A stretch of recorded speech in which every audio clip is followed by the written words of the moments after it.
No drugs in Surat city અભિયાન અંતર્ગત માદક પદાર્થ MD 3.11 સાથે 15 લાખથી ઉપરના મુદ્દામાલ સાથે આરોપીઓને દબોચી લેતી Khatodara police surveillance team police commissioner Shri Anupamsinh Gehlot સાહેબ તથા સંયુક્ત police commissioner sector 2 Shri KN Damor સાહેબ તથા નાયબ police commissioner zone 4 Shri Vijaysinh Gurjar સાહેબ તથા મદદનીશ police commissioner H division Shri ZR Desai સાહેબ નાઓની સૂચના મુજબ તથા police inspector Shri BR Rabari Khatodara police station Surat શહેર તથા police inspector Shri CK Ninama નાઓના માર્ગદર્શન હેઠળ નવરાત્રીના તહેવારોમાં નો ડ્રગ્સ ઇન સુરત સિટી અભિયાન અંતર્ગત નાર્કોટિક્સની બધી દૂર કરવા NDPSના કેસો શોધી કાઢવા સૂચના થયેલ હોય જે અનુસંધાને તારીખ 3/10/2024ના સૌના સ્ટાફના પોલીસ સબ ઇન્સ્પેક્ટર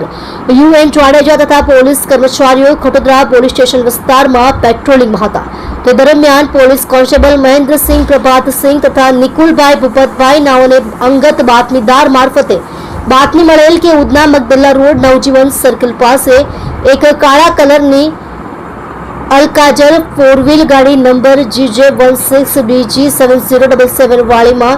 એક ઈસમ MD ડ્રગ્સ રાખી વેચાણ કરે છે અને હાલમાં તેની ગેરકાયદેસર MD ડ્રગ્સ વેચાણની પ્રવૃત્તિ ચાલુ છે જે બાતમી આધારે ઉપરી અધિકારીશ્રીઓને બાતમીથી વાકેફ કરી પંચો તથા FSLને સાથે રાખી સદર જગ્યાએ રેડ કરતા હકીકત મુજબના આરોપીઓ મળી આવતા તેમની પાસેથી નશાયુક્ત માદક પદાર્થ મેફેડ્રોન ડ્રગ્સ 3.11 ગ્રામ કિંમત ₹31,100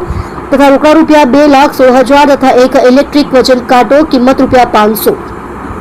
તથા 2 મોબાઈલ ફોન કિંમત ₹70,000 તથા એક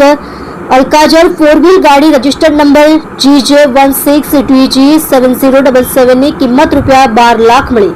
કુલ્લે કિંમત 15,17,600 નો મુદ્દામાલ કબજે કરી આ ગુનામાં પકડાયેલ આરોપીઓ વિશાલ પ્રકાશ ચંદ્ર શાહ ઉંમર વર્ષ 45 રહે ઘર નંબર 37 સાઈ આશી સોસાયટી તાડવાડી રાંદેર સુરત મોહમ્મદ ફારૂક ઇબ્રાહિમ ફ્રૂટવાલા ઉંમર વર્ષ 50 રહે ઘર નંબર રાણી તળાવ ખાટકીવાડ લાલ ગેટ સુરત વિરુદ્ધ કાયદેસરની કાર્યવાહી કરવામાં આવી હતી।